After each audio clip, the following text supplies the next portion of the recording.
कौमी कौंसिल बराए फरोग उर्दू जबान का उर्दू वेबिनार का आज दूसरा दिन है। मरकजी वजीर तालीम रमेश पोखरियाल ने कल कॉन्फ्रेंस का ऑनलाइन इफ्तिताह किया। इस मौके पर रमेश पोखरियाल ने कौमी कौंसिल बराए फरोग उर्दू जबान की उर्दू के फरोग के लिए की जाने वाली कोशिशों और स्कीमों की खूब सताइश की। वजीर तालीम ने उर्दू जबान को मीठी और भाईचारे की जबान बताते हुए कहा कि पूरी दुनिया को इस जबान को पढ़ना चाहिए।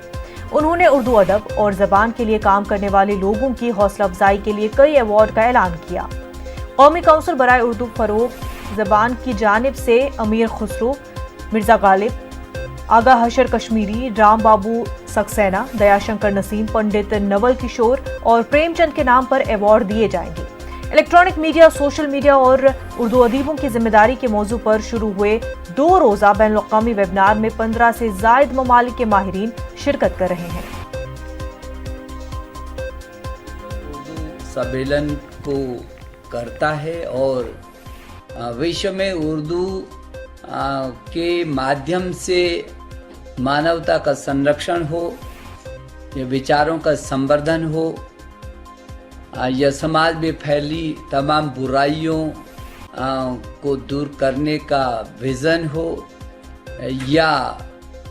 नौजवानों को उनके अंदर जज्बात पैदा करने का हौसला हो, इन तमाम बिंदुओं को लेकर जो लोग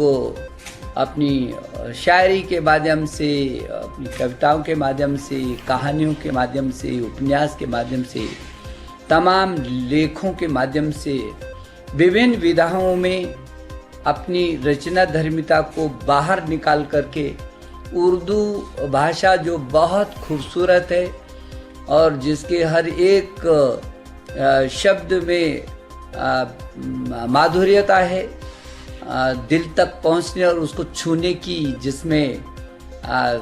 हैसियत है, ताकत है, खूबसूरती है,